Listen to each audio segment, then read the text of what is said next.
quiero darle la bienvenida vía Skype a Alberto Dajic, ex vicepresidente del país y actual miembro del Consejo de Asesores Económicos del Gobierno. Economista, buen día. Muy buenos días, Liz.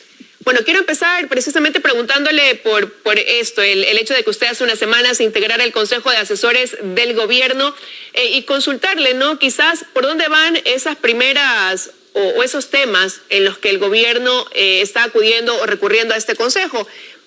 El anterior se enfocó mucho en esta negociación con los multilaterales de crédito. Ahora con esta renovación de integrantes del Consejo, ¿hacia dónde apuntan quizás esas consultas por parte del Ejecutivo?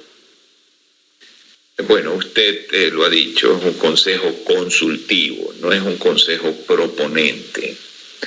Si el gobierno, los ministros tienen alguna inquietud, lo consultan.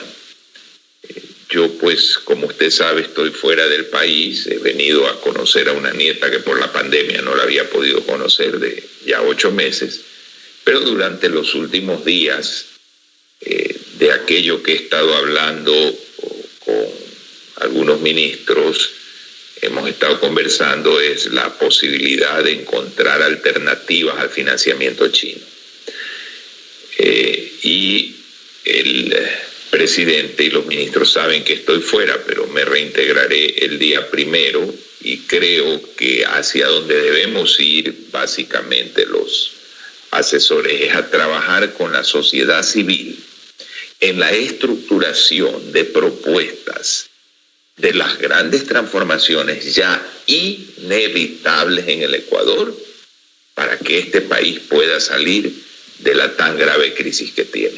Como lo hemos dicho aquí y en otros foros, entrevistas, la gran transformación de la seguridad social, de la legislación laboral, de las tasas de interés, de la ley que tiene que regular al Banco Central, a las superintendencias, de la eliminación de los subsidios, la reducción del tamaño del Estado, es decir, los grandes temas sin los cuales realmente no hay esperanza de salir. Ahora, pero el ministro Mauricio Pozo ha hecho algunos anuncios en las últimas horas que van relacionados también a un apoyo al sector productivo del país, a buscar que ese sector se reactive y así la economía también se dinamice, ¿no? Y uno de esos es el tratar de obtener a través también de los multilaterales un bono que se convierta en un crédito para este sector productivo, lo que ha dicho no constituiría deuda soberana. ¿Pudiera quizás darnos más detalles de esa propuesta que nace del Ministerio de Finanzas? A ver, desde el inicio de la pandemia se vio indispensable, y así usted lo observó en Francia, en España, en Italia, en los Estados Unidos, un apoyo directo del gobierno a las empresas. ¿Por qué? Porque esta situación inédita afectó bárbaramente la producción, el empleo, la estabilidad misma del sistema económico. ¿Por qué en el Ecuador no se pudo hacer? Por la desastrosa situación de la caja fiscal, la iliquidez total en que quedó el país en cuanto a liquidez del Banco Central y la falta de acceso a los mercados de capital por la situación que teníamos antes de un acuerdo con el Fondo Monetario Internacional. Ya que estamos en ese acuerdo, ya que hemos corregido esa tendencia de divorciarnos del mercado internacional y de estar esclavizados a la China, dado eso veo muy positivo que se trate de conseguir en los multilaterales algún mecanismo de apoyo al sector productivo, que es el que genera empleo, que es el que paga impuestos, que es el que sostiene la producción nacional y el que finalmente sostiene al Estado, porque sin sector productivo, ¿de dónde salen los recursos para pagarle al Estado? Entonces, yo veo esto indispensable. Inclusive la propia Superintendencia de Bancos planteó ya hace algunos meses una idea similar en función de apoyar a ese sector productivo para que también el crédito y la operación de la banca continúe normal, porque todo está entrelazado, Liz. Pero entonces las condiciones han mejorado, economista, se lo pregunto porque se implementó el programa Reactívate Ecuador también, que buscaba ayudar, sí, a los medianos y a los pequeños empresarios, pero no ha tenido los resultados esperados. Y mucho, decía el ministro, tiene que ver porque no llegaron completamente los recursos, porque la implementación no fue la adecuada. Entonces, quizás, ¿qué marca ahora la diferencia para pensar que en esta ocasión un programa sí pudiera dar resultados en beneficio de ese sector?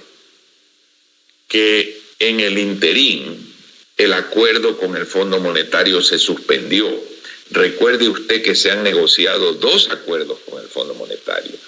El primero dejó de ejecutarse porque se encontró que desde hace más de 10 años la contabilización de las finanzas de los organismos seccionales, municipios y consejos provinciales, además de la contabilización de cifras de la seguridad social, estaba equivocada y que por lo tanto el hueco era más grande de lo que se creía. No se interpretó por parte del Fondo Monetario como una trampa del gobierno, porque viene desde hace muchos años malas prácticas contables. Eso, más la realidad de la pandemia, hacía inviable el primer acuerdo. Se renegocia un segundo acuerdo y por lo tanto hoy se está en la capacidad de aquello que decía el ministro, resolverlo. Pero lograr un apoyo directo al sector productivo es fundamental para que la economía ecuatoriana no se deteriore más. Ahora, pero pensando también en ese sector, el ministro también anunció que se estaría ya viabilizando un desmontaje del impuesto a la salida de divisas, al que calificó como nocivo, pero también reconoció que es un impuesto que permite una importante recaudación. Entonces, en ese sentido, quizás, ¿cómo compensar eso que se dejaría de percibir por ese impuesto? Bueno, para mí es mucho más, esta vez, pues, opinión del gobierno, es mi opinión personal, como le he dicho, para mí es mucho más saludable subir el IVA en aquella proporción que se necesite para quitar ese otro impuesto, porque es menos distorsivo. El impuesto de salida de divisas impide que vengan divisas al país y adicionalmente es un recargo al sector exportador. ¿Por qué? Porque todo recargo de importaciones eleva los costos. Y como eso sí lo paga el productor, a diferencia del IVA que lo paga el consumidor. Cuando el sector exportador le suben sus costos, no puede transmitirlo al mercado internacional. Entonces, en una economía con tipo de cambio absolutamente fijo y rígido como es el Ecuador, cualquier arancel de importación termina siendo una carga al sector exportador. Esto es difícil entenderlo, pero así es. Y de eso fue campeón el régimen anterior. Adoptar todo tipo de medidas que encarecían importaciones y terminaban afectando al sector que tiene que generar las divisas para sostener la dolarización.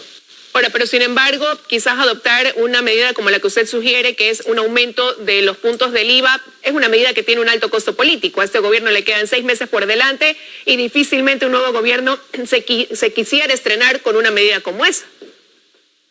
Bueno, mi querida Liz, lo que tiene que hacer el Ecuador, todo tiene un costo político. Pero usted decía, ¿se va a adaptar el Ecuador a un distanciamiento social en las fiestas de diciembre? Si no se adapta a eso, las consecuencias de la pandemia son terribles.